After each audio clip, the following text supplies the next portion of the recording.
welcome everybody to the Slab Lounge, hosted by the three Kwames, Doug Medhin, Kevin Bradley, and Robert Haywood. The Slab Lounge is actually we have a guest. His name is Matt, who actually does Let's Plays with Matt Blaze. And I actually helped him with some Let's Plays as we're doing the Let's Play of Helldivers 2, Hellbreach, and Content Warning. Matt, would you like to introduce yourself? Bam! What's up, everybody? Okay. So, rather than having fake sponsorships, I figure I'd dive right in by saying watch the Fallout series because it's actually really good. I don't know what the brouhaha is about, like why the canon got they say the canon got fucked up or something like that because like Shady Sands is like right next to New Vegas and whatever. Because that was a thing, but like overall, I mean, like the acting was good. It did kind of slog a bit, and the show was in love with coincidence for whatever reason. And then, on top of that, they decided to jizz too early. They're like, "Hey, Brotherhood of Steel, T60 armor," and I'm just like, "Guys, there's a thing called build up." But other than that, the show was good. Like I remember the characters' names, like Lucy or Maximus, etc., which is always a good sign, because if I don't remember characters' names in a thing that I just watched, then you know it's bad. Ugh, like fucking G Gundam, which is apparently getting a reboot. Yeah. Oh, you don't like Shiny Because Finger? it's still technically popular more in Japan. We, over in America, just weren't really about that version. Okay, was it popular in Japan because they had Japan win the fucking tournament? Like, let's call it what it was. Officially, it's because they had better marketing, because it fits in more with the role of being like a show. It would feel more like Transformers if it had been marketed the way it should have been, instead of just weird, annoying, voice-acted mini Gundam running around being annoying. I mean, to be fair, as a kid in high school, I was doing the Shiny Finger shit. So, I mean, they have some rights on there, but... One did. Every one of us did. I mean, like... Shiny Finger, nice leotard. I personally VHS recorded the China episode where, like, I think her name was Reina, went there, and then the monkey boy jumped... Tequila Gundam a side eye, even as a kid. Yeah, but she just the China Gundam jumped on her. Yeah, they get like a flash of underwear. You're just like Tequila Gundam. You're like, look, even me as a kid who can't drink tequila, look. Okay. I think they did the horse transformation too with the master. To be fair, they put a lot of detail for that horse transformation. That was a lot. It was like Sailor Moon for horses. No, look at it. If you watch it, he has like a face of ecstasy when he's like, after that little... Well, sadly, that's not uncommon in anime. There are random animes where you'll see horse appear, and for some reason that horse is a lot extra. It's... Well, I mean, okay, look at One Piece. He's not just coming on the scene yelling. No, he's doing a lot. I mean, I love that horse, that sickly horse from the Blackbeard Pirates in One Piece. They have something with horses. Lu Bu, well, even though that's China, still. Well, even like older anime, what was it called? Blood Rain, Curse of the Yoma. That weird sea blood-drinking horse that comes stampeding out of the water. And even then, it has its own moment where it gets to sit there and chat, gets stabbed with this whole big dramatic face and death, and you're like, was it even part of the plot? What? It just took up 20 minutes of the movie. Okay, to be fair, as Americans, we had Mr. Ed, Seabiscuit, and Black Beauty. I don't think I ever watched anything involving Seabiscuit.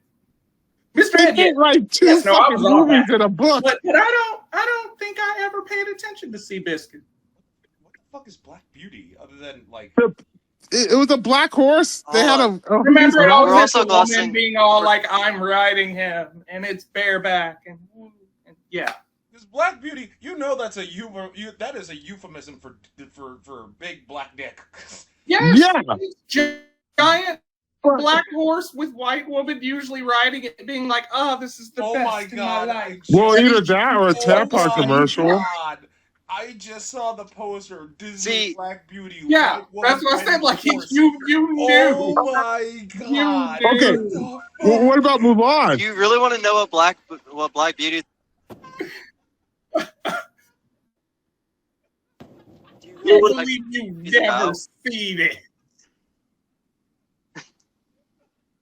Okay, explain Mulan. Black horse. People love that horse. Asian chick riding the black horse. Okay, so the actual premise of what Black Beauty is like this. There's this teenage boy who's stuck on an island with this black stallion that he has to break. Brokeback Mountain. So I don't really think you. I don't That's really not think you right. want to compare it to a big black cock when we're talking about a teenage boy who's probably like 16 years old. Ooh. Ooh. Oh. You might want to talk. You might want to wait till you're abroad to bring up that discussion. Right. It has a Seeing as European how I've- appeal. Seeing as how I've been disappointed with the premise, I know, like, because Matt was saying something about, like, season 2 of Halo, and, like, Master Chief fighting and Reach with no Halo arm. I gotta know, okay, what the fuck happened in season 2? Okay, so we'll just cover this episode in particular. Oni took away Master Chief's armor, and then the Covenant decided that's whenever they're going to raid Reach. Instead of like the games where it's like, oh, hey, Noble Team's the one fighting the Covenant and trying to save Reach and everything like that. No, Noble Team doesn't exist, according to the show. And then Master Chief is fighting off legit elites like Zealots with energy swords, no armor, no nothing. Throughout the entirety of the episode, all the way up until he finally gets an energy sword and he goes toe to toe with the Arbiter. What? Wait, what? So they're doom guying him, basically. Yeah, like he goes toe to toe with the Arbiter with an energy sword, no armor whatsoever, and also Commander Keyes dies. Wait, what? Wait, in Halo 2? Why not Halo 1? No, in the Halo Season 2, the Oh. show. Oh, okay. I'm like, what? Wait, hold on. No. So let me get this straight. They killed off an integral character that literally kicked off the events of Halo 1 before Halo 1 even began. Yes. What the fuck? In Season 2. In Season 2.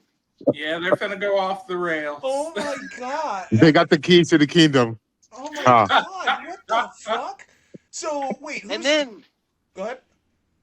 And then on top of all that, what ends the season off, you know how like the beginning of Halo Combat Evolved is like, oh, hey, you're on the ship, all right? And then the Yeah. Covenant attack you on the ship. Yeah.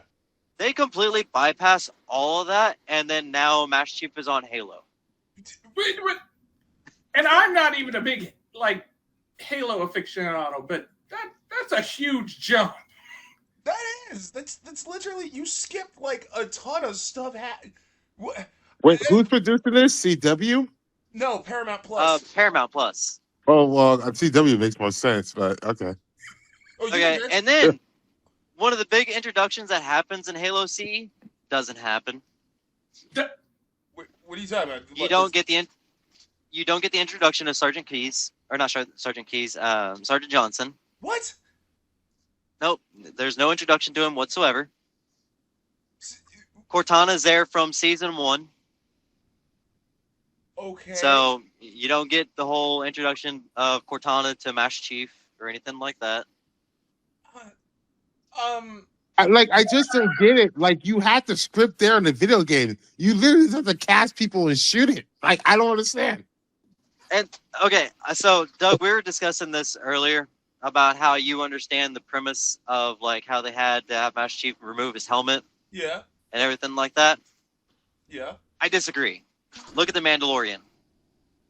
Oh, okay. Yeah, no. Yes, because Wait, no, didn't Mandalorian take it? I know.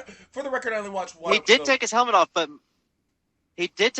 off, but he's able to express emotions and convey emotions perfectly fine and build character with the helmet on for 90% of the show so far. And to Matt's point, look at Star Wars. Like Jango Fett was great. Boba Fett was great without the helmet. Yeah. Then they went to prequel, Jango Fett's father. I didn't see his face. I didn't know that. No. Then, You know, then I withdraw my earlier because I still say like I get why they were taking off Master Chief's helmet so they could convey him.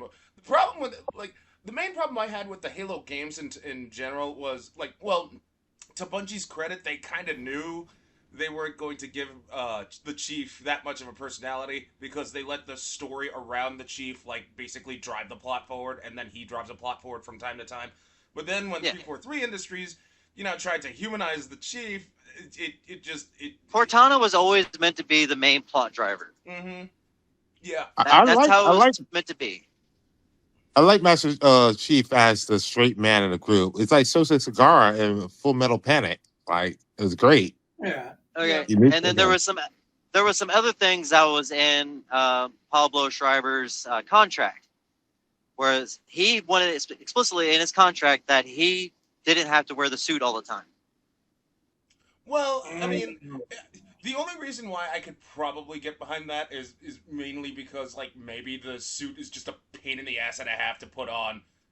That's the only thing I could get behind. That's the only reason why I could say, okay. But if you look at other movies or other shows that have the same type of effects and the same practical effects where it comes to suits, it's not one person wearing the suit. They have multiple people of the same height and same build wearing the suit. This way, the distribution is across everybody. Yeah. I mean, if you not to harp on, but if you watch the Fallout series, the first episode, you see the T-60 armor, and you see how even when they're moving on camera, you could tell that thing it's a bitch to move in that thing. I mean, yeah, but see, I watched the behind the scenes of that. On Amazon, and even still, it's multiple people wearing the armor. It's not just one. Oh, Jesus.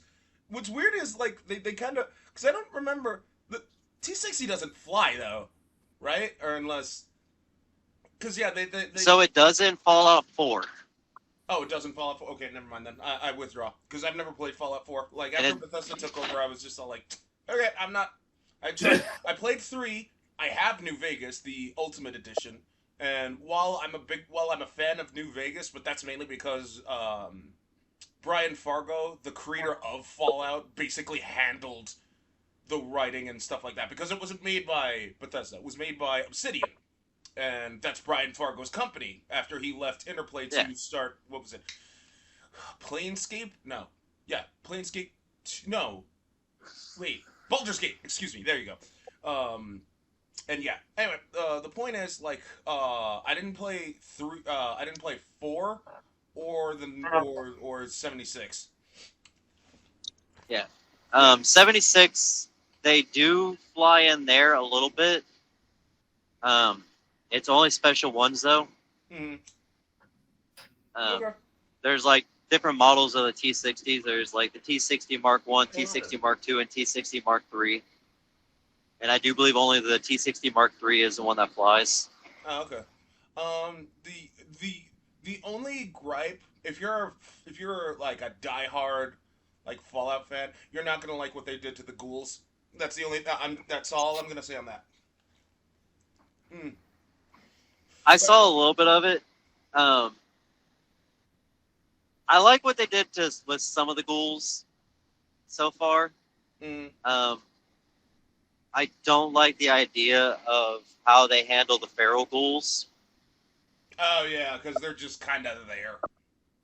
Yeah, it's just they're there, and the only way you can tell if a feral ghoul is if you have a chicken. Yeah, that's true. Why? Well, because I played the original 2 Fallout games, they kind of explained it, but I literally forgot. Yeah, but I mean, if you play Fallout 3, how often did you ever see a chicken in that game? True that. True that. True that. I mean, it's not the you might randomly see. You want to talk random fun? Like, I know this is a weird shift because, like, yeah, Fallout. There's there's rando chickens. You're better off finding like an iguana or that double-headed cow thing. But here's a rando piece of news. So Tekken 8, right? Uh, I can understand why the series creator is like flummoxed, but like a bunch of Tekken 8 fans are so hoping that one of the new DLC stages is is a Waffle House parking lot, and he's wondering why Waffle House parking lot. I mean, I'm just gonna assume that Japan doesn't have any Waffle Houses, so that's why he's so curious. For those who are wondering, if you ever go to a Waffle House, number one, you're gonna inhale the grease. You can inhale it. Two, 9 times out of 10, if you stare out into a Waffle House parking lot, chances are there's already going to be a fight or a knife fight or a fight with dogs. Either way, there's fighting in Waffle House. It's just that. It's just that ghetto. Yeah, but why does it got to be a Waffle House parking lot? Why couldn't it just be like the Waffle House interior? Exactly. That's all I'm thinking too. Like when they do like Street Fighter inside the fucking car wash or bathhouse. Inside the Waffle House, you can use the fucking fryers and shit, grease, like so many possibilities, man. Use the dynamic physics that we have nowadays. Sit there and be like, "Oh, hey, we're inside a Waffle House. Let me just grab one of these chairs and hit my enemy with it real quick." I don't know. They're just requested for a Waffle House parking lot with the Waffle House thing like prominent in the background. I'm not. They could make it a hidden stage or some shit, you know? Like, I mean, none of us can deny it. There's something about Waffle House that hits home for nostalgia. Yes. Yep. Like, flat out, anytime you've been on any sort of road trip, at some point you stopped at Waffle House. Yes. Yes. Definitely. So it brings you back to your childhood immediately. Mm-hmm. Agreed. Fully agreed. And like to be fair, it's gonna be the night shift, right? They're gonna have the night setting, right? Exactly. Like 2 a.m., 3 a.m. Waffle House is open 24 hours a day, 365 days a year. Hell yeah. Exactly. And you know what'd be great seeing at the end? Is whoever wins, they go sit down and eat their fucking waffles. Hey, you burn your Thanksgiving turkey, guess what? Guess who's open on Thanksgiving? Waffle House. Yes, exactly. They're there more than your parents. That's the tagline. I want 10%. Because I will admit, well, because I haven't been to see my folks the past few Thanksgiving, I'll still say like Thanksgiving's like I don't want to cook for Thanksgiving. I'll just go to a fucking Waffle House or some shit. Hell, I'll even go to a goddamn Denny's. On that note, Denny's or Waffle House? Waffle House. Denny's is closing down. A lot of Denny's are going out of business. Oh shit. Dude, I do Waffle House. Yeah. Denny's, like, I keep falling for their fucking zesty nachos late at night. Trap. Where's General Akbar? Besides that, you can't beat the Waffle House waffles because of the fact that they're literally the size of the plate. Yeah, that is true. That is so fucking true. You get more food for the buck. That is true, yeah. I mean, like... And you know what? It's kind of less depressing. Like, it's depressing to be at the Denny's. Well, that's if you're alone. I mean, well, no. Whoa. Go ahead. Yeah. I mean, because I went to a Denny's alone once, and yeah, that was sad. Yeah, but being alone at a Waffle House, whatever, man. I mean, it could be worse. Instead of going to a Denny's by yourself, you could be going to like a Texas Roadhouse or Cracker Barrel by yourself. Yeah. Talk about lonely. By myself, it's a black man's dangerous game. You know what I did? Okay, so whenever I'm going to work, there's not only do I see a Sizzler, I see a fucking Firehouse Subs. Oh yeah. Firehouse Subs is pretty good. Like I'll put like Firehouse Subs, then Jersey Mike. I wish they bring back some Quiznos. No, it's still around. It's just not here. They don't advertise. They never wanted to do anything other than the creatures. Yeah. Quiznos. Subway went downhill once they got rid of Jared. Right? And he went downhill real quick. Yeah, He was did. teaching all the secrets. Once he was gone, it was over. Especially if there was a kind of school of young boys on the tail downhill Oh my real god. quick. Yeah, that's so true. But like, yeah, So- I actually had Subway not recently. Like I want to say like a year or two ago, just because I was like, yeah, I'm already here. I'll just grab a 6-incher, and I ate that 6-incher, and my god, did I have to go to the bathroom in and out like a motherfucker. I was just like, I hate Subway. Yeah, they ain't fixing nothing. I refuse to go So- back to Subway since they stopped honoring a $5 foot long. I'm a principled man. I'm not gonna lie, there is one thing that surprised me whenever I found it out. Did you know that there are some Subways that sell pizza? Yes. Yep, Yes. Yes. And their pizza is actually pretty fucking good. that's the sad part. Like you would go there for the pizza if you're at one, because I did multiple times. Well, they got bread. I Like, like the toasted stuff, right? It's better. It's way better than the breakfast menu. Like, that was a flop. So, driver and everything like that. Truck stops have Subways. You know, at 3 o'clock, stuff it's gonna make you tired, especially like a turkey. You don't want a turkey sandwich. You're gonna go back to sleep. Yeah. I got a pizza from there one time, and oh my god, every time I see a Subway, it's like, oh, I might as well just get a pizza while I'm here. It's like, it's actually surprisingly good. I mean, that's not the only place where you could get like I think there's a McDonald's out in an Ohio airport that still serves the McPizza or whatever the fuck, and you can buy it there. Though, if you ever go to like KFC, I tried KFC's chicken pizza or chizza. That thing is so fucking overrated. I tried It's it. And it was like, basically just a slightly crispier chicken parmesan with a pepperoni thrown on it. yeah, Doug, I knew you would be addicted to that cheese because I knew how much you like their fucking double down. fuck you. Yeah, The no, it McDonald's was. sandwich. That is. I mean, I already institution. figured you were going to try it, but I was basically like, I'm pretty sure this is just going to be chicken parm with different breading. And then I bought it, and I was like, yeah, it's chicken parm with different breading, and oh, I put a pepperoni on top of it. The double down. is Now, an the only thing I can institution. say, Go ahead. the only thing I can say about KFC is KFC has some absolutely fire macaroni and cheese. Oh yeah, yeah, I will Like, give them their that. baked mac and Yeah. cheese is delicious. yeah. I will go out of my way to Yeah, get that that's- if I have to sometimes. Mm. I've kind of had a vendetta against them since they threw away their love of wedges for fries. Right? That was a wedge issue for me. Yeah, I was always there for the wedges. So the moment they're like, "Well, we don't do wedges anymore," well, you have lost my business, sir. I'm So, your do any of chicken y'all is do your own not that Thanksgiving dinners? superior that I'm only here for that. I'm sorry. Wait, what were you Do any of saying? y'all do any of y'all do your own Thanksgiving dinners?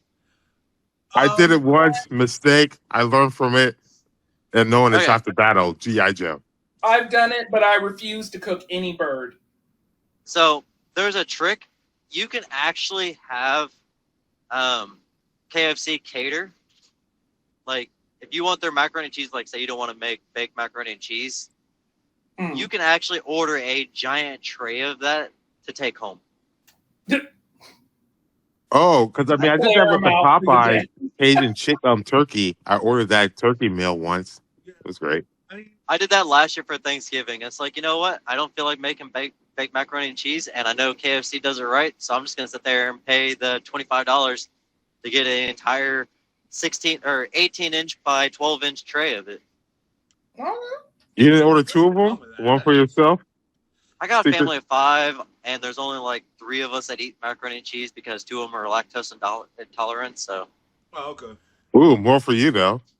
exactly. Silver linings. Or should I say cheesy linings? Yellow linings? Hey, man, Golden lining.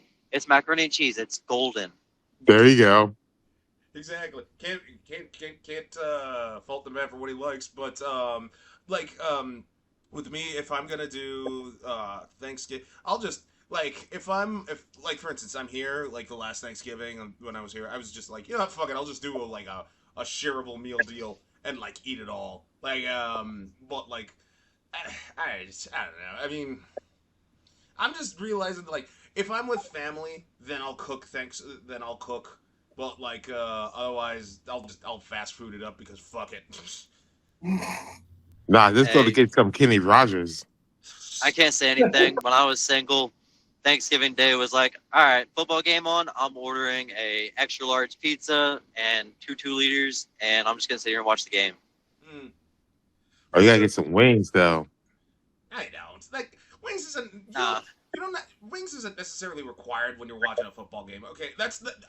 I'd argue for wings for the No, Super it's Bowl. for the bird. It's a bird portion for my Thanksgiving.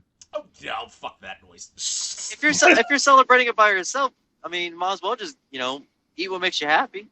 Yeah, Yeah. yeah, exactly. Get an extra large pizza, problem solved. You're spending like maybe 20, 25 bucks, 30 bucks. Mm-hmm.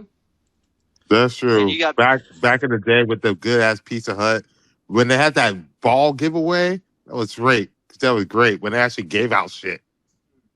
Oh, damn it. Yeah, no, give me a basketball. Like No, it was like a yeah, blue. yeah. That's the thing. When you're talking about ball, when you said ball, I started thinking of basketball, and I started thinking about like this past March Madness. Oh my God, was it disappointing? so Oh, I only let, watched the women's. Fuck the men.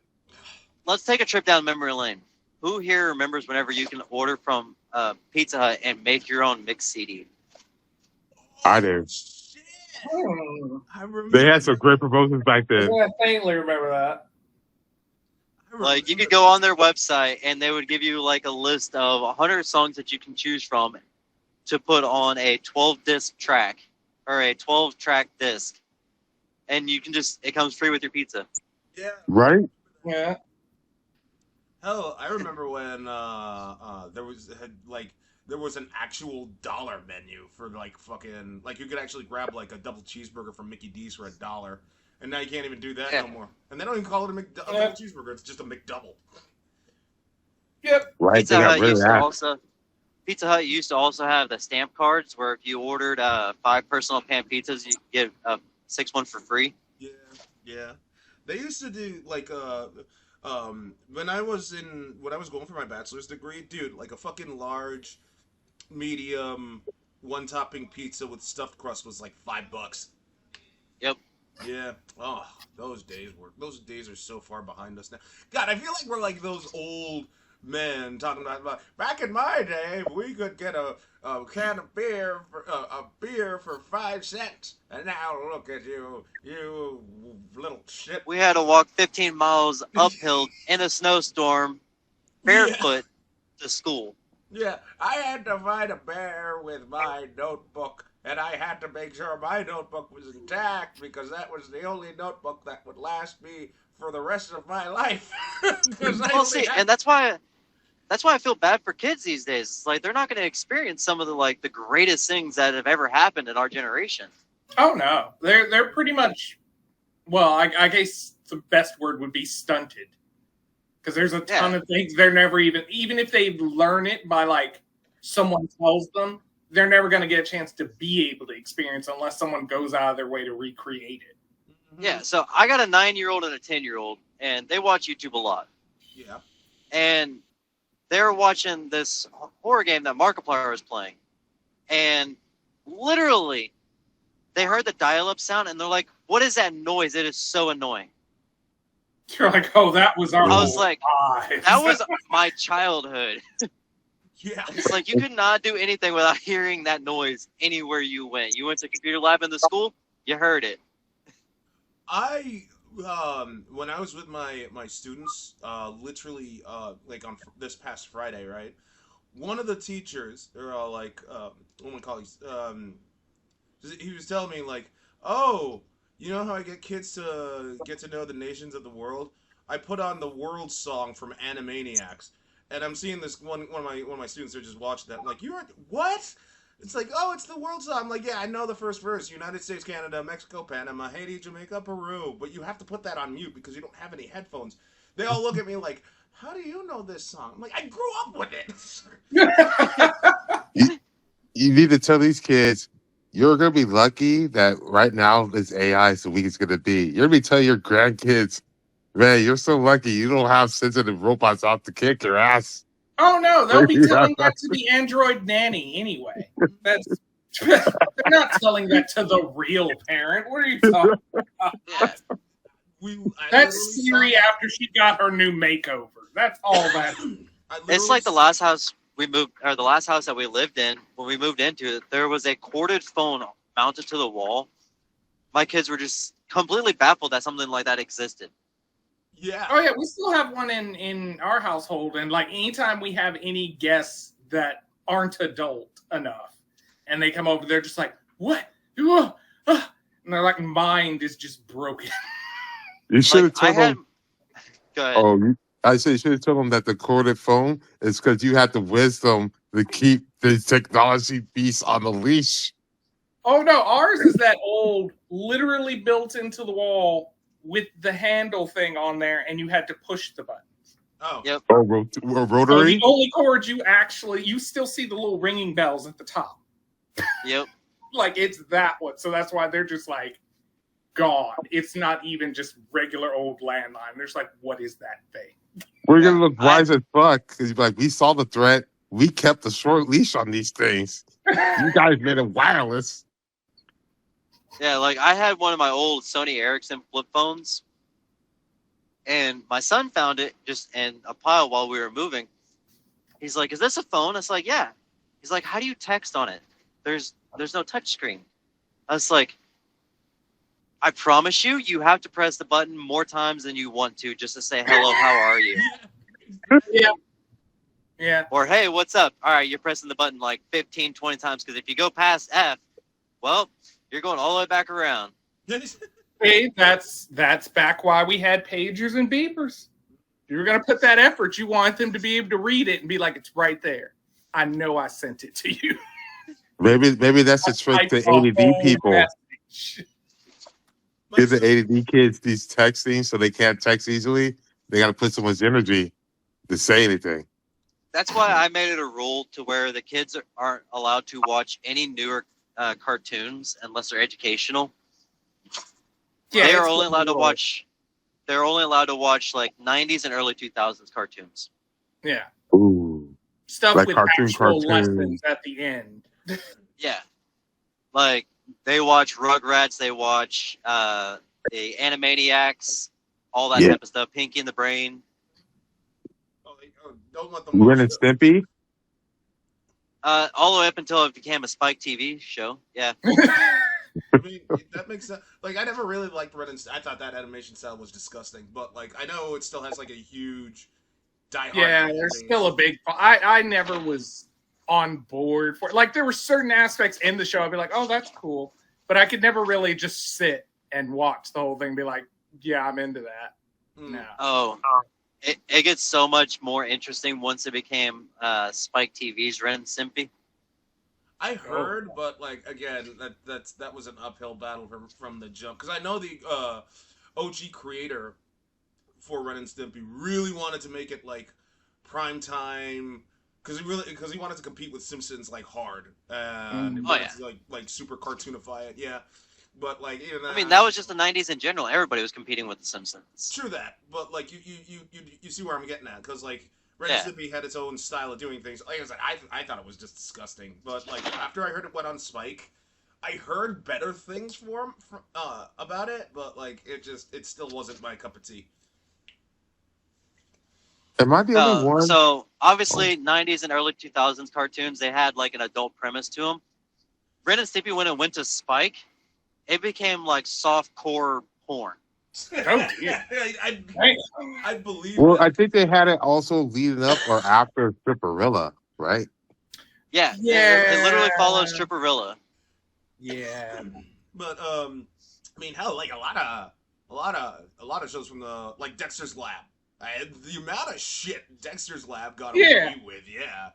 To be fair, they did do it shows subtle enough that you, as a kid, you really would not have questioned it. And then the moment you get older, you're like, oh, that's what that meant. That was like... Okay. Go ahead. So, I'm going to put this in your brain. You remember the show Cow and Chicken? Oh, yeah. Oh, yeah. Explain to me how two adult humans have a cow and a chicken for kids. Explain Well, why they function well, he without didn't an care upper how. half. Well, the thing is, they weren't actual humans. Like you could only Yeah. they literally show like they have no top half in like one episode. It's just like they're just talking bottom halves. Yeah. Yeah. Yeah. So But even But the I mean, creator it's said also that a world where the devil's clearly just running around, so you kind of got Well, to bend some Dexter, Hold on. rules. not only was the devil running around, the devil was running around with no pants. yes. Oh, yeah, that's normal. It's fine. Like Everybody he had talks about it. his ass crack was all over every episode, and it wasn't well, even just I that. mean, It wasn't Even just that. that show. if no one else is set, They did a. I mean, you watch it now, you'll be like, dude, that's raunchy as fuck. Come on, guys. The carpet muncher biker gang. I mean, could Oh, you yeah. be Yeah. any more on the nose with that? I mean, Jesus, guys. okay, Like, but it if wasn't everyone even knows just that set show. with the intermediary episode for I Am Weasel, Yeah. I Am Yeah, Babu, it's- it's basically making Yeah. fun of black people as a black minstrel show in Yeah. between it, like yeah. right, like they talk about it. That was it. Ugh. Yeah. Gendy was pushing it a little bit. It's like Well, no, I that got wasn't, Babu. I'm Cartoon the wasn't smart Gendy. weasel. I thought it was. No, Gendy started with Dexter's Lab, moved on Yeah. to Powerpuff Girls, then Samurai Jack, etc., etc. Oh, okay. Yeah, the guy who created Cow and Chicken, I think, also did the voice for the red guy and like two other people. But yeah, like no, Gendy had nothing. Is to a do with different it. guy. Oh, okay. Yeah. Yeah, no. The devil guy, Mr. Redbottom, whatever his name is, he also appeared in Dexter's Laboratory and Powerpuff Girls and a few other shows. Yeah. Johnny Bravo. Johnny Bravo. Yeah. Johnny Bravo was. Talk about a show got away with a lot. Johnny Bravo Mhm. was one of the shows. It's like, oh no, we're just gonna fully embrace misogyny and being a womanizer and fuck everybody who says anything. Pretty much. And to be fair, Johnny gets his shit kicked out of him like every time he tries to put on the moves. Well, Yeah. but that's the reason they could get away with it. He can't be the victim. Yeah. It was scale, but my Okay, God. okay. I might be engaged in this conspiracy here, but hear me out. Dexter Slap, I Am Monkey. Cow and Chicken, I Am Baboon. Johnny Bravo does the monkey. Powerpuff Girls, Mr. Mojo, JoJo. Oh, okay. Yeah, Alright, that's fair. Yeah, I could see that. That's Yeah. Right fair. now it's linking up, man. What the fuck? And it was just the early that was just the way of the early 2000s and 90s. It's like they needed some sort of Get a thing monkey in there to like break up the tension in the show. And like to be fair, it wasn't just those like TV shows. It wasn't You just had, Cartoon Network. Yeah, I mean Those are all Yeah, Cartoon it's- Network shows. Yeah, I mean, I heard they're reviving like, I know it's old news now, but like they're basically like, hey, let's bring back let's put like Dexter's Lab, Courage the Cowardly Dog, Ed, Ed and Eddie, etc., etc., etc., from like 5 p.m. all the way up to like 9, where we can just Adult Swim it up or whatever the fuck. So like that's why. So when I was heard like, oh okay, kids are gonna watch Courage the Cowardly Dog again. Wow, that show really did fuck me up as a kid. Especially, Yeah, especially the Yeah, It's a lot more barrels. strange than I thought I remembered it being. Because it was That always show- fun and I was still like that. And then now watching it's like, oh. That show is up there with you guys remember the YouTube video Salad Fingers? Yeah. Yeah. That It's show in is up that there bracket. with those. Yeah, because like It's got adult premises. It's creepy enough to where it scares little kids. It is Yeah. like the perfect balance without going too far as a cartoon. I mean, they made like some dude that just cuts hair super creepy because he was stalking Courage and just cutting his hair like a motherfucker, and he was smiling while doing it. I'm just like, I Oh watched that my as a God. kid. Like, The dude in the yard that just appears and stares at them alone. So the fun That fact about episode- the barber one mhm. is that was actually based off of Edward Scissorhands. Really? Ah, then that makes even Whoa. more sense. That I didn't Yeah. know. Huh. A lot know- of Courage the Cowardly Dog's premises, because the guy used to work, he went to school with Disney when Tim Burton went to school at Disney for illustrations. So a lot of his inspirations are from Tim Burton. That's why Courage the Cowardly Dog is the way it was. That kind of makes sense also with that seem to love of that Fox character constantly popping up in the way he does. Because even those episodes are kind of animated a specific way involving him. Like if you look at the art style, it's always got this like contemporary gothic look on like how the buildings are designed. Like the doors are always slanted in one way, buildings are always slanted in one way. Yeah. He took the inspiration because he worked really closely with Tim Burton, and they would work together on their art projects whenever they were going to the Disney School of Arts. Huh. Okay. Go figure. Huh. That's awesome. I learned something new. Yeah. Yeah. Wow. And it's just like a lot of people didn't realize that Invader Zim, a big premise of Invader Zim, was the fact that it was about racism. Yeah. Yeah. Yeah. Zim was racist against humans. Yeah. Mm-hmm. Through and through. Yeah. But it's also a thing that like a lot of Vasquez's works can't really be put out to the public just without any. A lot of Zim got removed in context too. Oh yeah. But I'm saying like there are so many episodes of Invader Zim that are We banned. might now, But at the very but we'll never get like Johnny the homicidal maniac. That's never. No. We're never getting that animation. I mean, They try to We might remake. tweet. They try to bring back Invader Zim by making a movie, and it flopped. I remember hard when because they- they had to yeah. they had I to thought censor so much stuff.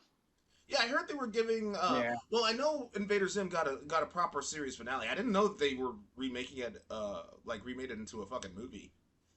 No, they They made a tried. movie of it that came out on Netflix. I want to say 4, maybe 5 years ago, Oh shit! Mhm. I didn't know that. and there was so much stuff that they had to cut out because Netflix is like, no, we're not going to touch this unless you cut this out. Yep.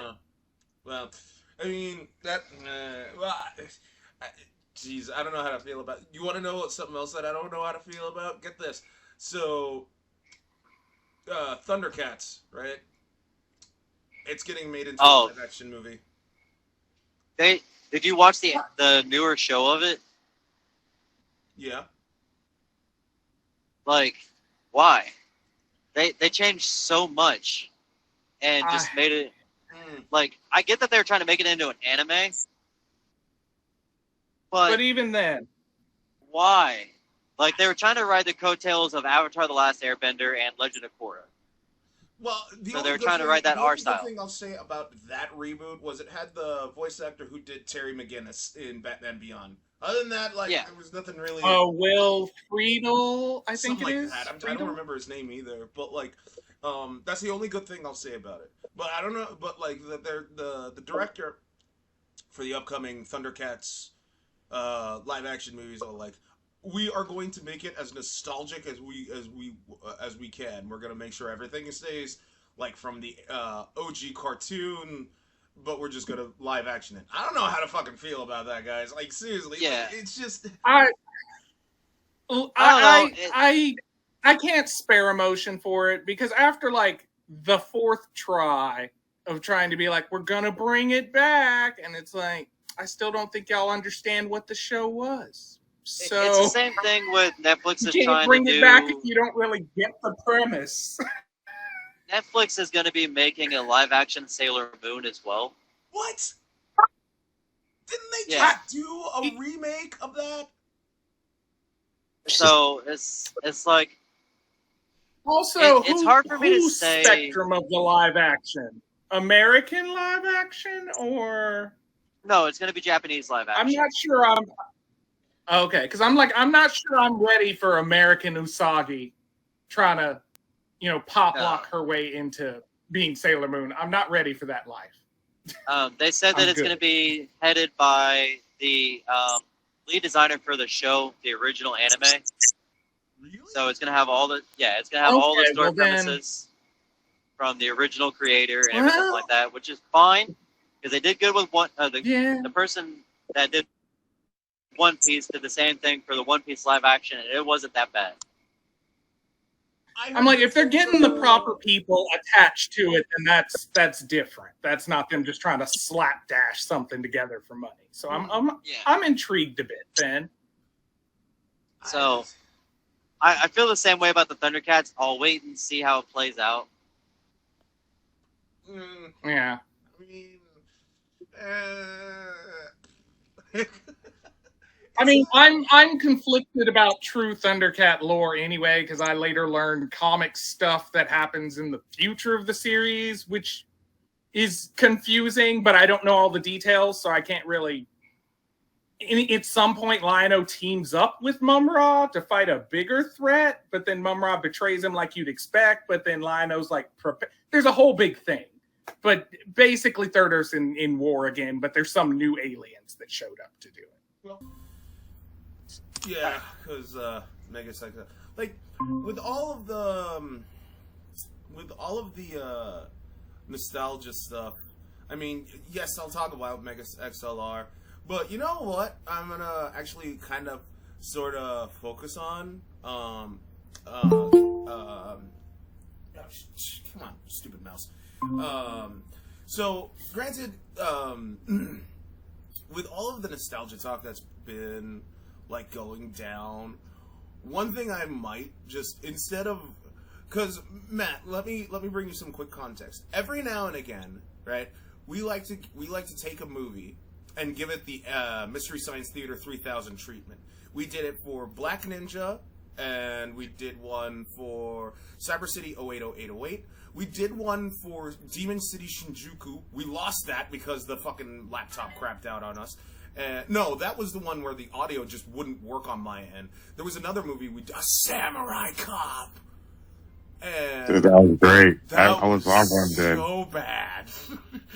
But that's the one we lost with when my old laptop crapped out. So what we do is we take like old movies like that. One's live action and one is anime. So as much as I wanted to like do one on Wicked City, there was another anime movie that was in my brain, but I completely forgot what it was. The next movie we're going to skewer, which I want to say is relatively like in the next 2 weeks because the Slab Lounge is bi-weekly, is either going to be Undefeatable or that one. God, I'm trying to remember the anime Captain was telling me about. Shit, it was with the girls. Oh my god, because I found that English stuff and I completely. Dirty Pair. Dirty Pair. There you go. Dirty Pair. Oh, But yeah, I'll go for 30 Pair. Well, Dirty Pair, I mean, like some of the action scenes are pretty good. It's set in the future, so take from that what you will. It's better.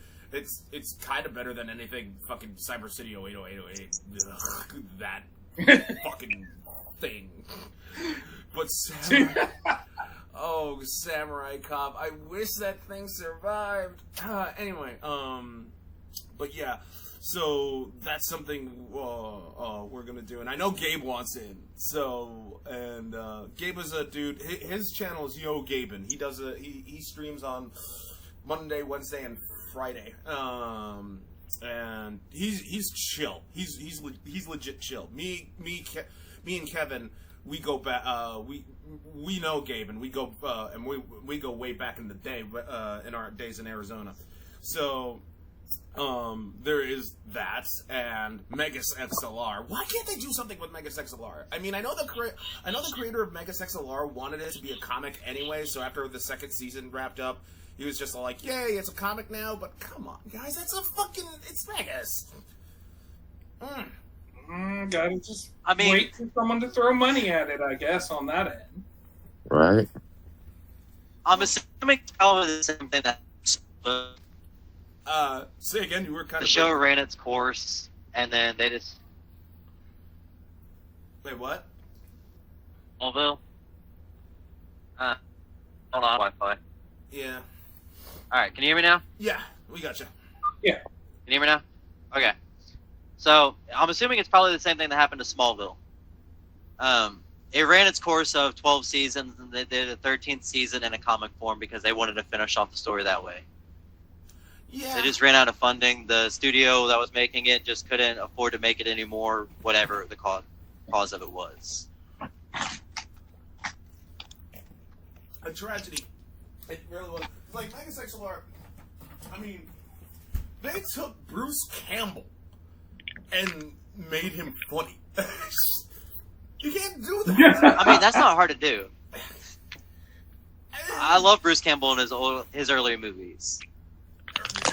I mean, yeah, earlier. That's the key thing, because like, because he wasn't that great in Spider-Man. He wasn't that great in the Raimi trilogy, or he was just in that one movie.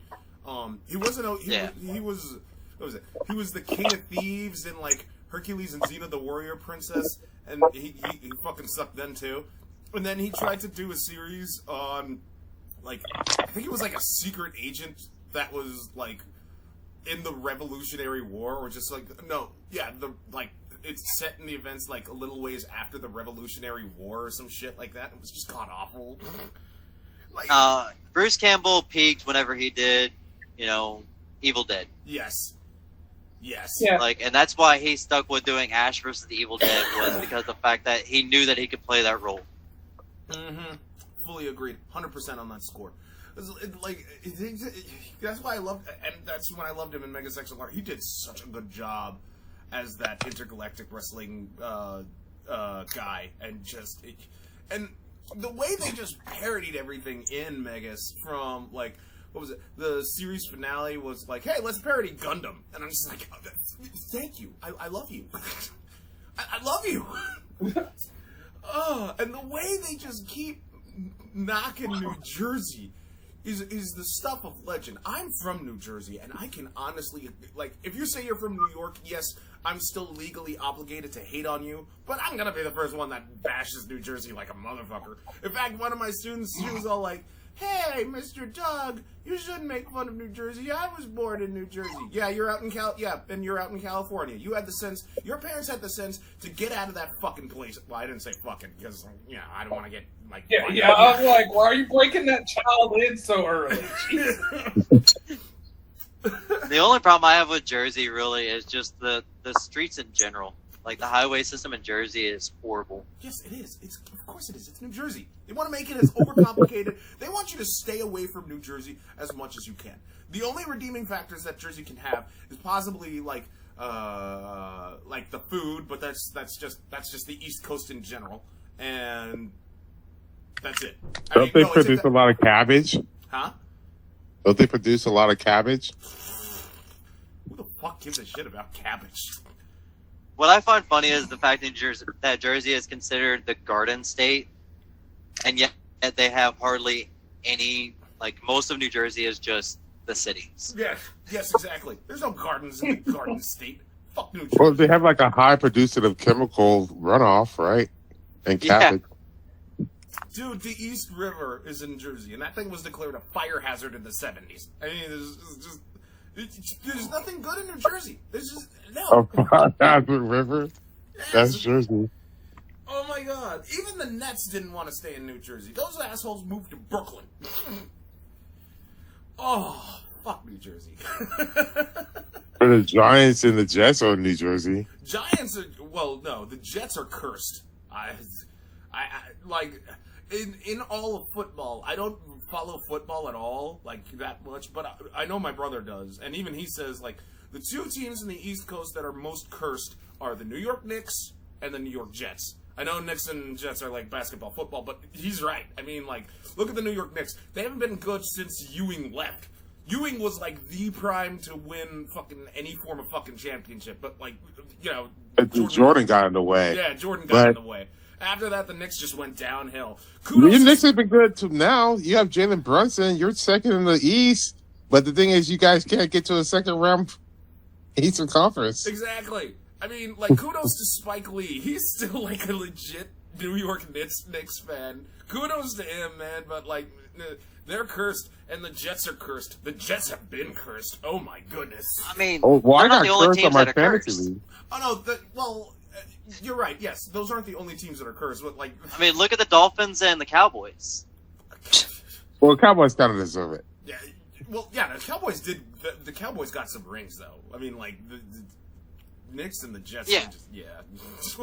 But, I mean, just look. They haven't won a Super Bowl in, what, 30-something years? That is true. That is... Right. Same thing with the Dolphins. They haven't won a Super Bowl since, like, the early 90s. What, 70? What? Oh, no, yeah, for Shula?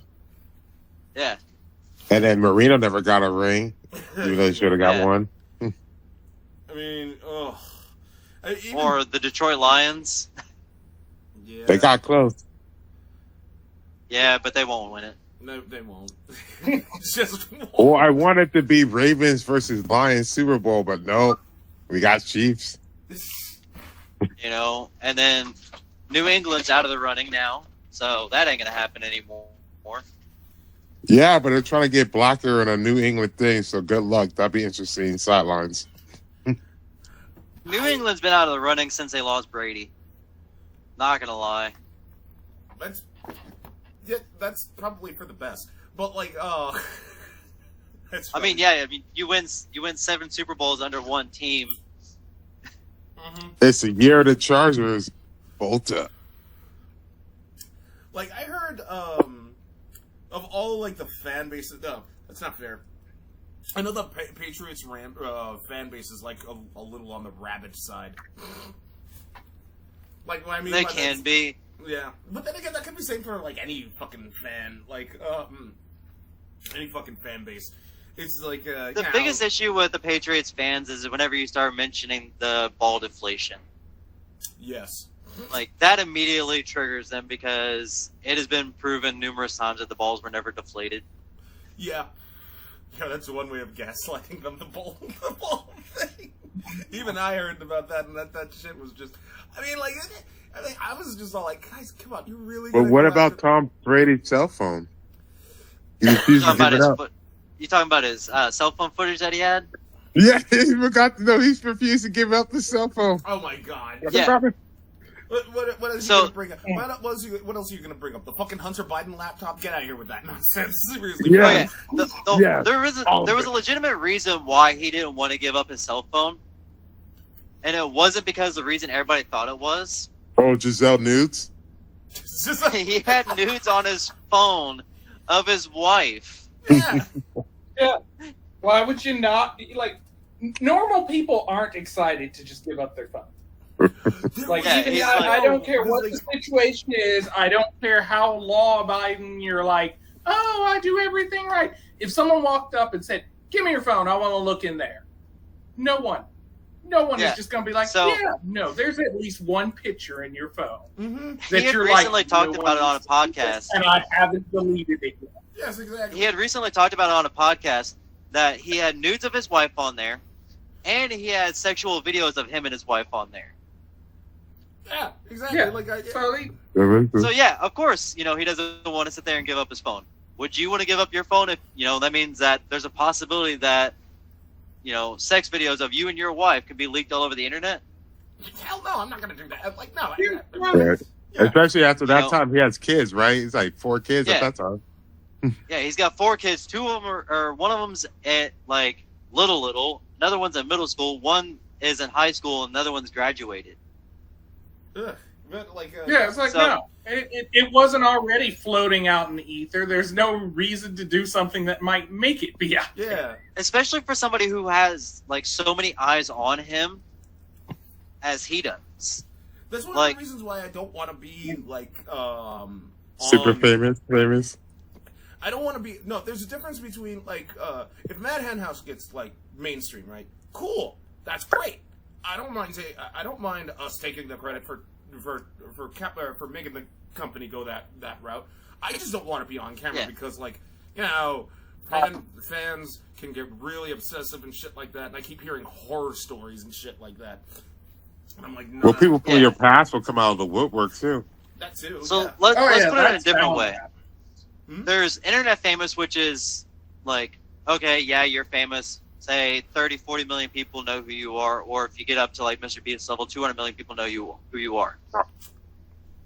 Then you have athlete famous, where like everybody in the U.S. knows who you are, and maybe some Canadians and Mexico. Mm. And then you have celebrity famous, like Ryan Reynolds, who the entire world knows who you are. Yeah. That's where it becomes dangerous. Mm-hmm. Like, if you're internet famous, sure. If your nudes get leaked online, is it the end of the world? No, not really. Because there's still far less people that are going to see it. Say if you were like Ryan Reynolds level famous, where now the entire world's gonna know. Mm-hmm. Oh yeah, no, someone Because- took out a server to just put whatever your info was. Yeah, there. Yeah. I mean, what's his face's thing got leaked? Fucking Chris Evans, and he felt like shit Oh, after. yeah. You know, worst case scenario is if you do something on the internet that's bad, you get canceled. You can bounce back from it. You know, it's that simple. Yeah. Or you could just go to You Kick. bounce back from it if you do the right thing and disappear back to bounce back. Mm-hmm. If you don't pull a Colleen and try to jump out and make a ukulele song, then maybe you bounce back. You know, Or Dreamer Mini Mini Lad. Right? Like that. I mean, some of the She literally escalated her issue worse because she would have been at regular just internet being canceled and be fine. But that reaction elevated it to the next tier. Like I said, or let's not overlook Dreamer Mini Lad. Oh, fuck that. Yeah. Fuck that pedophile. And he's trying to make his comeback now too. Yeah, he is. Yeah, but see, did you see his initial comeback was reacting to like Yeah. the Vanoss Yeah. crew still That was- recording Gary's mod and shit? Yeah. Until they started ripping on him. Yeah, he wants back in the Vanoss crew so fucking hard. Oh yeah, he can taste it. Mm-hmm. Like he's constantly trying to lick at Vanoss's shoes to get back into the crew, Yeah. and it just isn't gonna happen. No, it isn't. Like it's just too much risk. Yeah, I mean, like, you start grooming kids. What the fuck is wrong with you? I mean, like, what is... Yeah, when you're literally sending Snapchats to 13, 14, 15-year-olds or younger, Mm-hmm. There's You're no done. coming back. Yeah. yeah, your internet career should be over right then and there.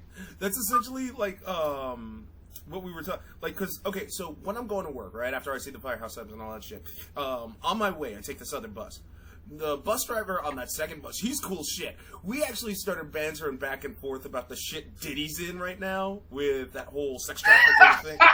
Oh my god! Like, no, to this day, I still firmly believe that Diddy's career got a jump is where it is right now because he was riding on the coattails of saying he knows B.I.G. That's it. That is literally it. You can tell, and like we started talking about like the whole like Chappelle Show player hater ball skit when someone saw a picture of Diddy. Like, it's just nigga got dolphin teeth. I mean, that's one of the other reasons why why he hypnotized all those girls. He just showed his dolphin teeth, and they were just like mesmerized and hypnotized. They fell unconscious. Like that's it. We can't forget about this though. Mm. There was another thing that kept Diddy in the popularity sphere. Mm. The show Little Romeo. Oh my god, fuck. Oh yeah. About that. Diddy had already started to fall off because he pretty much already left the music game and everything like that. So Little Romeo came in, and that show came out, and his career went right back to the top. Yeah, it did. Yeah, it did. And then he started, and then like I think from Little Romeo he went to making the band which completely failed. Yeah, because that's when we started getting all these boy bands from him constantly. Yeah. Yep. And then Chappelle Show put the final nail in the coffin by making fun of that too. I want to see Chappelle in that trial, like in the Diddy trial. He has to be there. Dress as him. I mean, he has the money sugar cookie afford and to sugar get there. booty. Yeah, he has to be there. He has to. It's like I am. And you need that umbrella guy there too. I'm calling Dave Chappelle out right now. If Diddy, Oh no, Bentley can't be there. why? Bentley was fired for stealing. I found that out the other day. Oh. That's why Oh. he disappeared into the distance, because he was stealing too much. And ironically, given how much everybody's hating on J-Lo, he stole J-Lo's boots, which is what caused him to be fired. Because he stole her $5,000 boots. Did she And put it that was in her driving horrible Diddy documentary insane movie? because he was trying to hunt for all of them. And then eventually went to Home Dude's place, and they found a lot of her stuff, those boots, and a lot of Diddy's stuff there. So Dude was let go. Oh my god. I mean, and Diddy's not the only one that's under fire right now. Back to the internet side of thing. Yeah, Jamie George Foxx Not is another Found. one. George Not Found's under fire Yeah. right now. Yeah. Yeah. He's been under fire for like about a week too. It's been ongoing. Yeah. Yeah, but it was so funny keep though finding- that those the SMP group, so like Dream and all of them, Mm-hmm. were like making fun of the Vanoss group for having the shit with Mini Lad go down, and they're like, "Oh, that'll And then never look happen at to all us." this. Yeah. And then you got exactly. Dream, George Not Found. Oh It's my like, yeah, God. keep It's- talking shit. It's coming to you guys too. Ugh. Karma is. It's like- but, That just happens. yeah. Karma is such a bitch. But why would you go? Look, you're rich. You've won. Why would you? Why? What drives you? Because they want to do that gloating rich gloat speech that you do at the end. Except So do they you see what haven't gotten YouTube away says that with it yet. they might start doing in the future? What? Wait, what's up? Any content creator that has a link to their Snapchat will instantly get like shadow bans for like 1 to 2 days until Oh, they yeah, remove yeah. Snapchat. Yeah, that makes sense. Makes sense. That makes sense. That makes legit. Because so much trouble has come from Snapchat from YouTubers, Mm-hmm. it's not even Mhm. funny. Yeah, I mean, like that. Snapchat. Fuck that. I don't even know why that's still around, but whatever. Because people can still use it for Yeah. things. It's like, yeah. And there's still people that are like doing some of the challenges on TikTok, and they're still like, and I still don't know what the fuck is gonna happen with TikTok. In fact, while Yeah, there's not really been any talks about it lately. there's still that bill that's trying to get it banned from the states. Like the only Yeah, thing that but I I'm mean, posting- from ByteDance's side, they haven't made any statements. Or no, they've they been haven't. pretty quiet the whole time. Like outside YouTube is currently in the process of making it to where you cannot post TikToks on YouTube. Mm. Well, that makes sense because YouTube has its shorts now, so they're trying to phase that shit out hard. Yeah. But how's that going to affect the commentary community? Because a lot of times they use clips from TikTok to express something going on. That's one so that's thing. going to cut a Well, lot of the content. That's one thing. We're talking about like people who make TikTok compilations on YouTube. Yeah. Okay, that's okay. Yeah, no, outside of Robert's rants that I'm reposting onto TikTok, I don't intend to like post anything else other than if someone like says no, put more TikTok stuff on it. I'm still not sure what's gonna fucking happen. If that thing gets banned, what the fuck am I wasting my time for on that nonsense? I mean, no.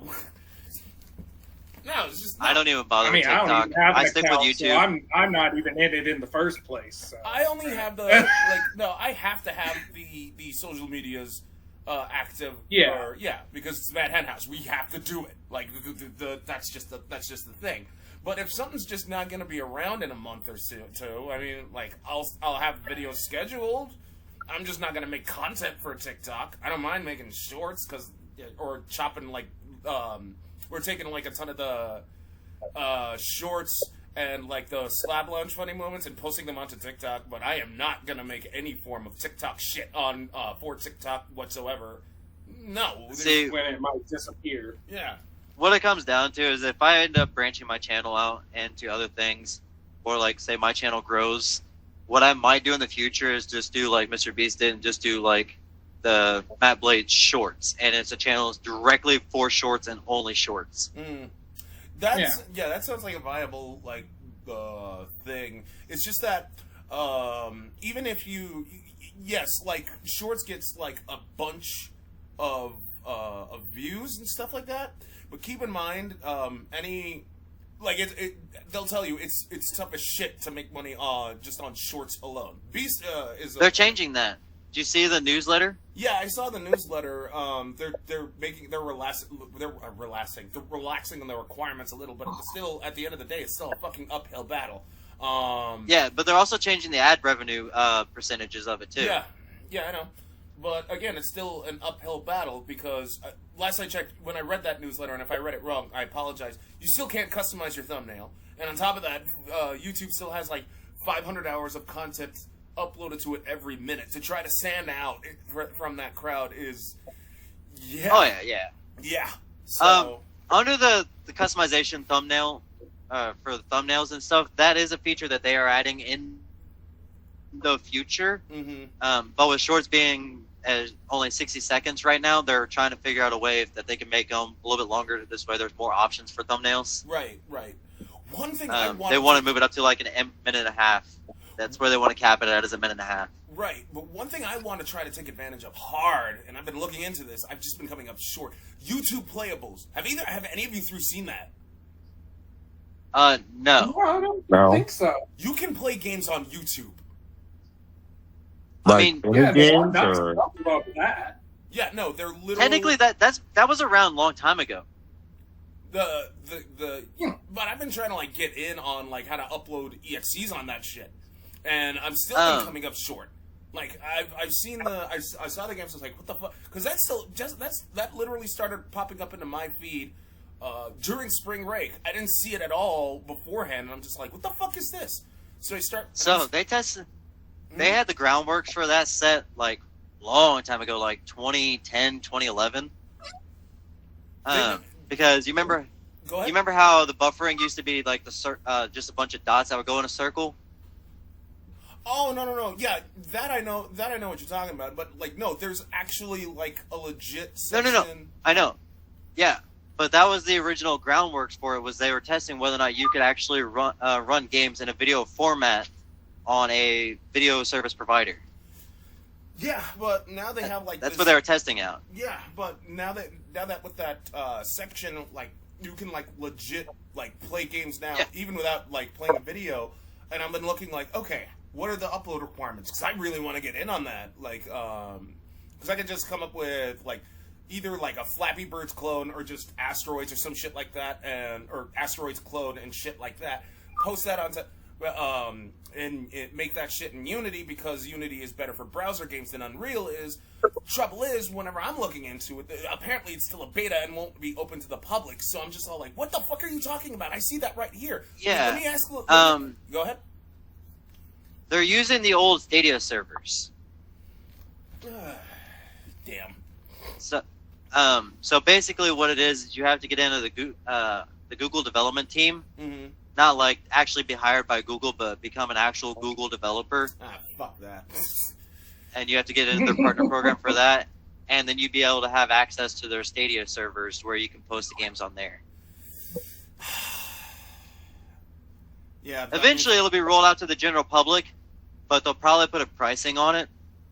Yeah, that makes sense. But like, to get a Google certification, that's a ton of money, and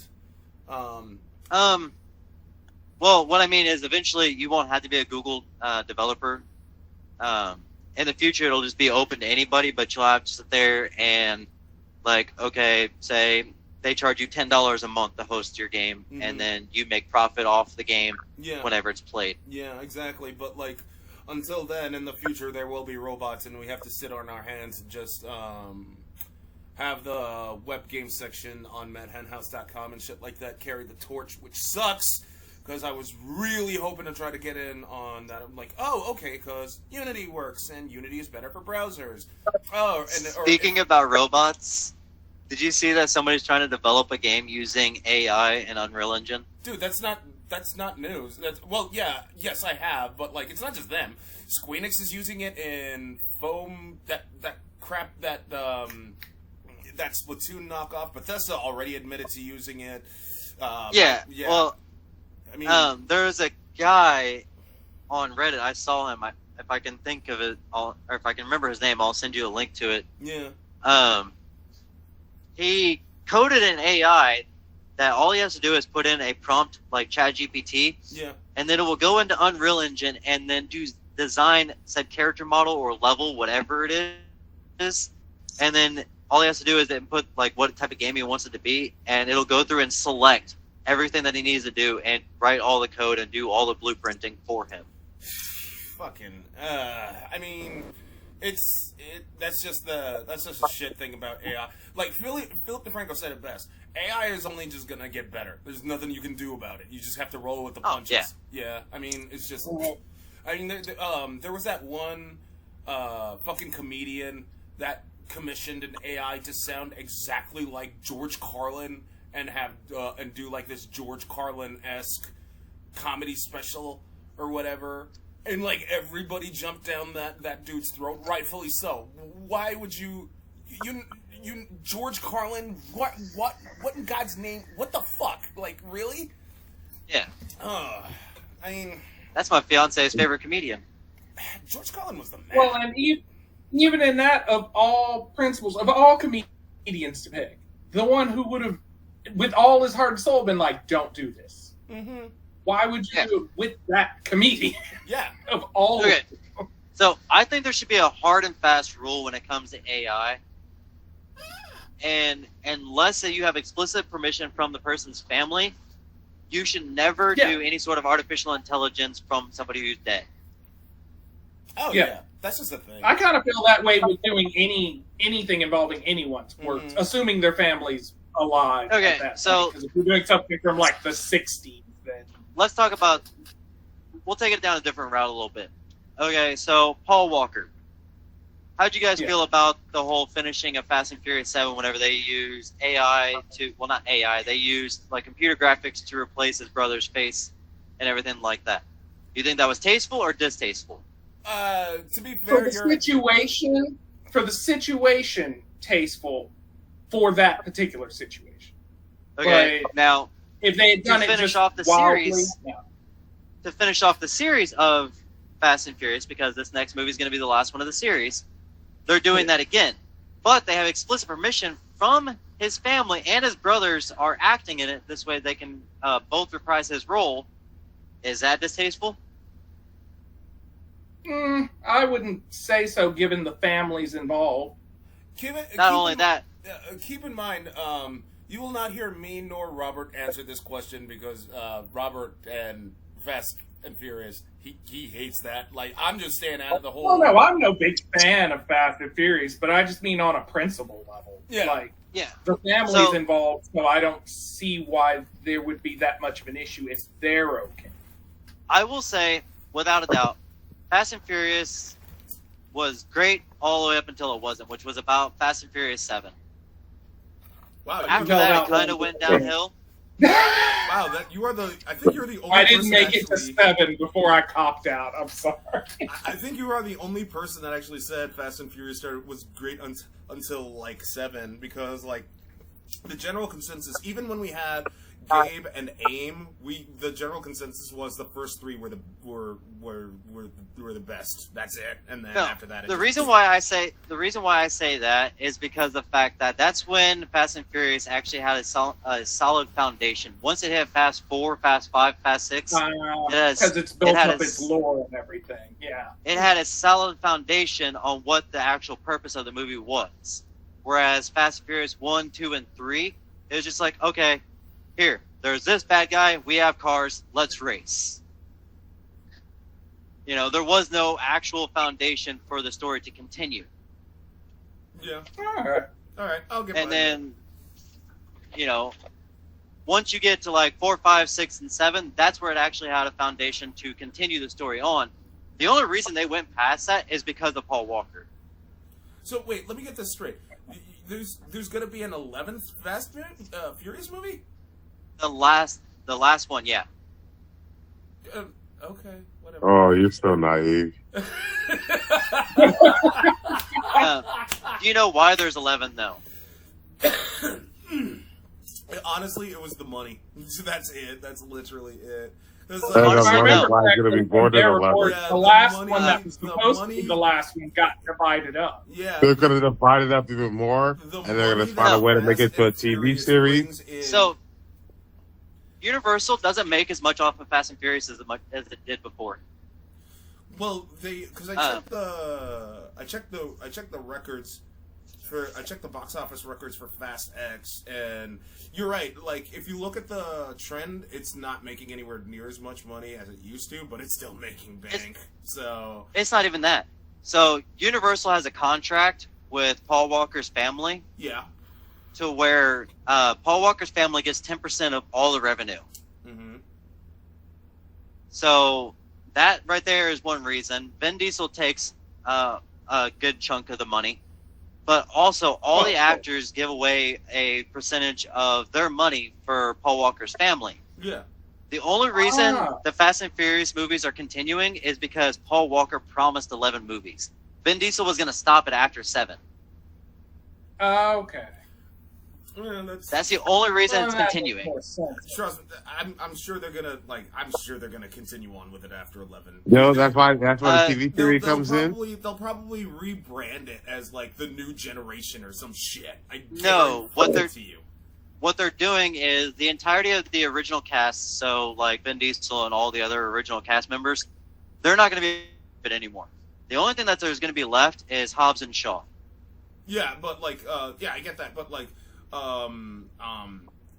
know what? Never mind. I'm not gonna argue about the Fast and Furious. Like, I haven't watched that thing since like 4, man. No. Why not? I just know it because the fact that Vin Diesel says that he's done with it, and it's just simply because the fact that it's too painful to continue on without Paul Walker, because him and Paul Walker have been best friends since 2001. Yeah, no, I get so that. he's just pretty much done. Yeah. The only like I'll switch this up right now because like rather than talk about like Fast and Furious, I would like to talk about X-Men '97. Have any of you watched that yet? I have not. I have not. I don't have Disney Plus. Fucking fix that. I will link you to. Just go to Kim's Cartoon or some shit like that. It is so good. Like, give me a link later. I'm still waiting to binge because I'm not doing that anticipation of get to a good episode, then I gotta wait a week. Fair enough. Yeah, I'd rather I'm wait the same till way. most of the episodes are out so I can sit and just enjoy. Oh, they didn't mass release it? No, Disney's releasing it on a weekly schedule. But like you guys raise up a good point. Studies have shown more and more people are willing to binge rather than just wait a week. That's the weirdest fucking thing. Like that trend is starting to grow something fierce. Because you wait a week and then they take the week off. Because in my personal situation where that happens, during the week I don't really want to watch a scattered set of different shows, episodes in one thing. Trying to be like, I just okay, want to sit down and watch it all. Yeah. I can wait till a Saturday or a Sunday and just be like, all right, let me get caught up on what happened in this whole season. And then I'm done. See, the thing is, we got ruined by that. Like, our generation got ruined because of that. Because back when we were younger, we had to sit there and wait to watch a new episode of whatever it was. Commercials. And then, the eternal not even just commercials. Not even just commercials. Like, I don't know about everybody else here, but I'm a huge Dragon Ball fan. Yeah. I remember having to wait for the new episode of Dragon Ball to come out. Granted, it was only a day that you had to wait. But it still sucked. The struggle when they finally started to actually release those into media. Mm-hmm. The going to Sam Goody's to fucking special order that shit, wait in the line, fighting people to get a VHS tape with 3 episodes of Goku powering up. Yep. And it's just like, what? And I was the same way with Dragon Ball Super. Yeah. Like, Dragon Ball Super, I would love to watch it. And then they finished the first half of the season, and then they took a year and a half off. It's like, well, now I gotta wait? Right. Like, you're literally just building up to the Tournament of Power, and then, alright, well, now you gotta wait a year and a half. Speaking of Dragon Ball Super, and I know there's a veer, but like, the Super manga, it's on infinite hiatus. That changed recently. Really? Really? Yes. It is not on infinite hiatus. It's on a temporary hiatus until all the illustrators and all the writers get a chance to mourn. Okay. Because so they're also Hunter x Hunter hiatus status. No, because the person who was helping develop Dragon Ball Super for just Dragon Ball in general for like the last 40 years.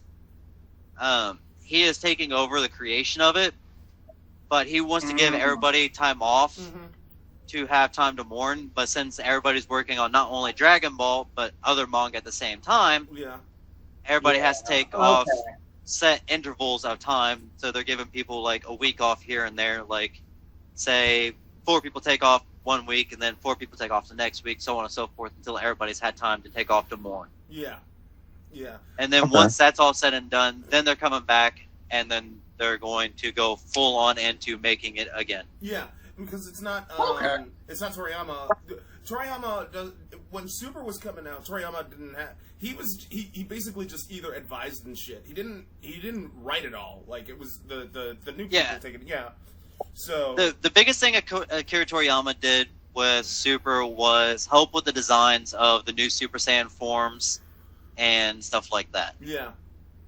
Ugh. That was his biggest contribution. Mm-hmm. And the rewrite of Broly. Yeah. He wanted to make sure that the rewrite of Broly was perfect, because he was not happy with how fans thought of Broly in the original Broly movies. I mean, Yeah, I mean, I enjoyed original Broly, but that's probably not the You representation can only take of how so much Broly Kakarot. he wanted me to have. yeah. Yeah, It's like not I enjoyed it, but more for a little bit of meme value Mhm. than. Yeah, like that's all it was. After so long of hearing Broly just get mad about the fact that Kakarot cried in his pod next to him, Mhm. Yeah, like, come on, If- that is like the most if it had petty been reason. If it had been some big crucial point, it would. If it had been King Vegeta walked in and just hated him and shot him with a beam, and he still survived, it would have been like, okay, that's Yeah, cool. like, but when it's just like, That was no, like Goku the weakest just plot cried. line ever. It's like, oh, Broly's right next to Broly's right next to Kakarot in his pod. Goku won't stop crying. All right, I'm gonna hate him perpetually until the end of my life. Like, come on now. Yeah, that is the stupidest. Goku Yeah. stunted him. And the sad part is, if you actually think about that, that was Goku before he hit his head. Yeah. So how would Goku have reacted if Goku had been in normal Saiyan mode when they did meet later? And he's like, Exactly. you were crying all the time. Would Goku have talked shit? Right? Well, honestly, that's the thing is, like, have you paid attention to like the theories on what if Goku never went to Earth? Yeah. Yeah. Wait. Like how he wouldn't been, he probably would not been near as strong as he is. Oh no, he would. I feel like he would have just basically been like Raditz 2. Yeah, exactly. Yeah, he would have been like Probably a Raditz little 2 above or Raditz, Vegeta. but He still probably would have been Raditz closer 2. to Vegeta's level. I feel Like, when like a Vegeta lot of fir- that drive came from being with Gohan as the grandfather, as opposed to what he would have Well, gotten. no. What I mean by that is like he would have been closer to like season 1 Vegeta. Okay. Like Okay.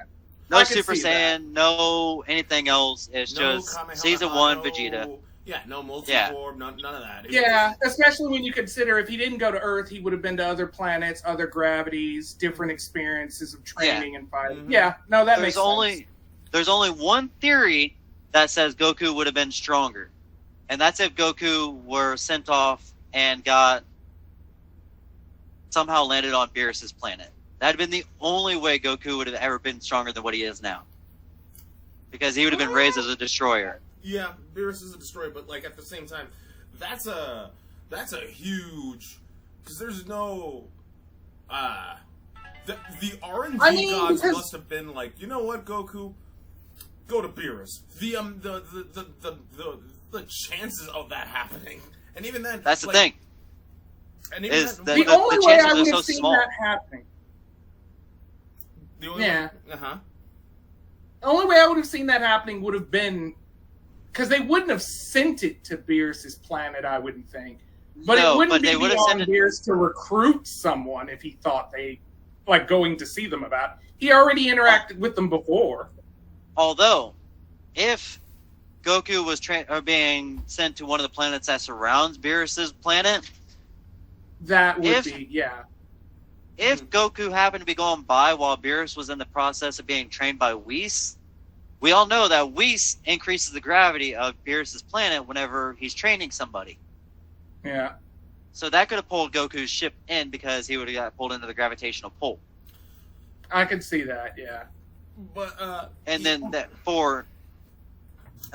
there's yet to be a Saiyan destroyer. And there's a good Yeah. reason for that. yeah. Beerus has talked about it numerous times on how he feared for the idea of a Super Saiyan God being a destroyer. Well, yeah, Because the fact that the Super Saiyan God could almost compete with him toe-to-toe at his level, and he had been training for hundreds of thousands of years. Well, yeah, it's that, and like the Super Saiyan, the God Destroyer would just destroy like everything, and Yeah. Beerus is all like, yeah, no, that I can't let that happen. So, and, Yeah, it would bring imbalance to the yeah, universe. and he straight up, and even Yeah. then, he straight up told Vegeta that it was him that that told Frieza to destroy the planet, and in order, because I think Beerus does want Vegeta to be the next destroyer. He wants him to it's be a an complicated apprentice. thing because he kind of told him that to push him further, but Yeah. at the same time, Yeah, he It's told him that he has the ability to be the next destroyer, but in all reality, he doesn't want Vegeta to be a destroyer. That's why whenever, if you read the manga, he doesn't explicitly say that he'll train Vegeta. Mm-hmm. He says that he tells Vegeta that he can watch him train. Because he doesn't want to train Vegeta because he's afraid of what will happen if Vegeta were to become a destroyer. Right. Because Vegeta Sure. does still have a little bit of that innate evil pride inside of him. Mm. Yeah, and unfortunately, when Saiyans tend to get a power up, that pride tends to pop back out. Yeah. Look, that's why his new form is called Ultra Ego. Ultra ego. Oh, Like that's just the reason why it's called that. It is just because of the fact that his pride the more he gets hit and the more damage he takes, the stronger he gets. Yeah, that's true. I will say this much about Dragon Ball because you know, right now it's like the manga is still taking control of things, but I just don't know when Super is actually going to come back. I hope it comes back relatively. I hope it comes back relatively soonish. They keep saying maybe next year, but I don't know. They want to finish out the Black Frieza saga. Yeah, I know, but there's still it's I don't know. At the very least, I have things to keep me covered, except for Ninja Kamui. I'm never watching that again. Fuck Ninja Kamui. I hadn't even started it, but I've been getting caught up on other stuff anyway, so it's fine. You also got Dragon Ball Daima that's coming out later this year. I still don't know how to feel about that. I mean, because it had Toriyama backing it hard, I have no idea what it's about. So, it's set in the same universe as the current Dragon Ball, but it's in a way distant future. okay, but like, I will say this much though. Out of respect for Toriyama-san, I did start. I kind of am, but I have to get back into it. Watching Sandland. I started watching that. The only reason why I stopped is literally because X-Men '97. Because in the first episode, Bishop's in it, and I love Bishop. But then again, who doesn't? I just went back and rewatched all the Dragon Quest and Blue Dragon. Okay, I mean, like, I have the demo. I'm still, if I'm gonna buy Sandland, which in all honesty I might, it's only out of respect. You know for you Toriyama-san. want tank customization. It's only for You Toriyama, know. out of respect for Toriyama-san, because that demo fucking sucked. Like, okay, cool. I can summon a mech battlesuit. I can ride around in a motorcycle. I have a tank. I explored some ruins, and that's it. You're just in this big. Yeah, but think of a lot of other demos that sucked back in the day. That ended up being like really good games. Well, I mean, because actually, yeah, well, because I'm trying to think of some bad demos. The original Halo demo. I actually never played the Halo demo because I was restricted to, like, I stopped grabbing demos when my PlayStation Underground subscription thing kind of ran out, and I just let it run out. And that was back in PS1 days. The original Halo demo was a Mac demo, and it was a third-person RTS strategy game. Oh, yeah. Well, yeah. Halo was originally supposed to be an RTS before. It was supposed to be it was supposed to be an RTS strategy game that was only for Mac. Mm-hmm. Yeah. And then Microsoft came in, basically said, okay, here's Microsoft money, give us a good thing of Halo, and they did, for better or worse. We'll give you DirectX. Yeah. Yeah, exactly. That's one of the reasons why. But yeah, Halo, and then Halo Wars came out because people were clamoring for the Halo RTS version that they wanted to see. I mean, yeah, I never played the Halo demo, so I can't really speak on that except for when, because I remember the Halo commercials. I thought Halo looked really good. Because it was on. Can we just talk about the Halo 3 commercial? Ooh, well, yeah. I mean, Bungie. The stop motion. Well, Yeah. not stop motion. The one where it was all just a bunch of minifigures Yeah. that was like frozen in time. Yeah. That commercial was peak. Yeah. I would argue that the Halo Reach commercial was better because it actually gave us a prequel to Reach because that's when Spartan died. And you're the Noble 6 replacement. Yeah. Yeah, I mean, I will say that, like, the commercial overall, the structure of the commercial for Reach was better. But just, like, the way they did that in 2006 for Halo 3 was just perfect. Yeah. Yes. Like, it just captures so much raw emotion from the game without actually having to show anything. Yeah. I'll get behind that. But, like, but to circle back to the demo stuff, I really don't think I maybe Warhawk for the PlayStation 1, but that's a big maybe. Oh wow, that's I was like, that's way back there. Yeah, because I was happy with Twisted Metal, and I was happy with Jumping Flash. Medieval, I was To kind be of happy fair, with. it's a lesser known game way back in PS1. The demo was 30 times more confusing. Akuji the Heartless. I don't think that I played game. that demo. That demo it came out around the same time that Soul Reaver 2 came out. I think it was the second. Huh. No. It was the first one. The first Soul Reaver. Huh. Okay. There's a weird period.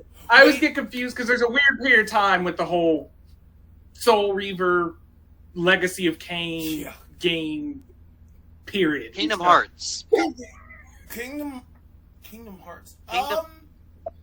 Kingdom Hearts. The demo came with a playable demo with Final Fantasy 9, I believe. No, it had 10 because 9 was PS1. Oh yeah, no, yeah, it was 10. Yeah. Final Fantasy 10. Okay. The demo only allowed you to play one level, and the level had absolutely nothing to do in it. Yeah. Yeah. You fought a little bit of the Heartless, and the demo lasted all of 15 minutes, and that was it. Yeah. But when the Kingdom Hearts game fully came out, it was great. It was, and then, I didn't want to play Kingdom Hearts 2 because it... Well, no, I played Kingdom Hearts 2, and then I stopped because Kingdom Hearts and... No. I'm sorry. In the talk of gaming, I was calling it. Like, I called it super, because with Kingdom Hearts 2, and I'm like, okay, if Kingdom Hearts 3 comes out, what worlds are they going to visit? Kingdom Hearts 3 finally came out. What did we see in terms of, like, Hercules World? Big World 6. Yeah. Mm-hmm. I think... I'm not going to lie, though. Belgium. They did do an expansion that brought back Halloween Town. Yeah. And they also managed to bring back all the stories for the cash grabs for all the GBA games and DS games they made. They kind of tied the story up in 3. I mean... Oh, their biggest cash grab was the fact that they brought Cloud back. Yeah. Like, Cloud is such an Everybody iconic was character. I think I do have a demo that I wasn't okay with, but I wish I had. Tron 2.0. That demo was kind of crap. Yeah. But Tron 2.0. Oh, I'd never played the demo. Oh my god! Like Tron 2. If you guys can find Tron 2.0, you can now because it's abandonware. Tron 2.0. That FPS is fan-fucking-tastic. Oh my god. I wish I didn't bash the demo as hard because I just waited for Tron 2.0 to go on bargain. I wish I bought it on day one. Tron 2.0 was phenomenal. Oh my god, that game that FPS was so good, super good. The only other game I could think of that had the only other games I could think of that had bad demos were the Splinter Cell game that came out on Xbox and Max Payne.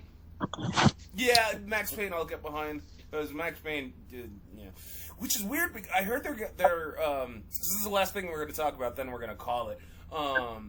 I'm really, because get this. Okay, so Take-Two and Remedy, right? They're actually teaming up to do a proper remaster of the first 2 Max Payne games, which is fine. I mean, like, so to play Max Payne now is, anyway. But out of nowhere, Take-Two is suing Remedy because they're saying like, oh, Remedy Entertainment logo, it's infringing on Rockstar's logo. I'm like, wait, what?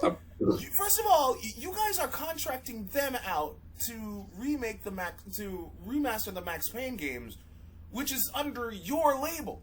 Why in God's name are you going after the people you're contracting over a logo dispute? What? It happens. Why though?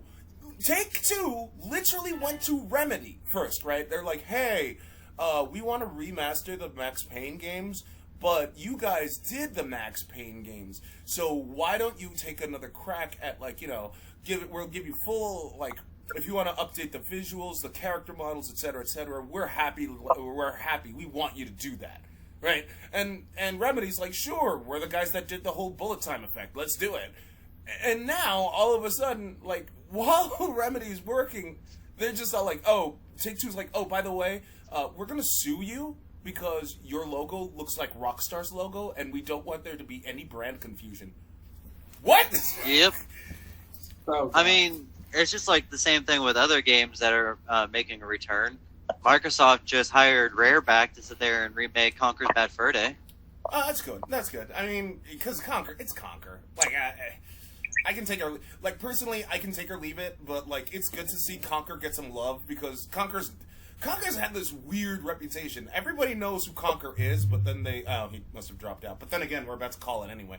Conker's always had that weird reputation. I mean, like, yes, Nintendo didn't bother throwing any marketing there, because, like, Nintendo doesn't like M-rated games, but it's nice to see Conker get some loving again. Like, the last Conker game that came out was, Fully Reloaded or some shit for the Xbox, and it didn't sell well then neither. But whatever. That's neither here nor there. We got 4 minutes.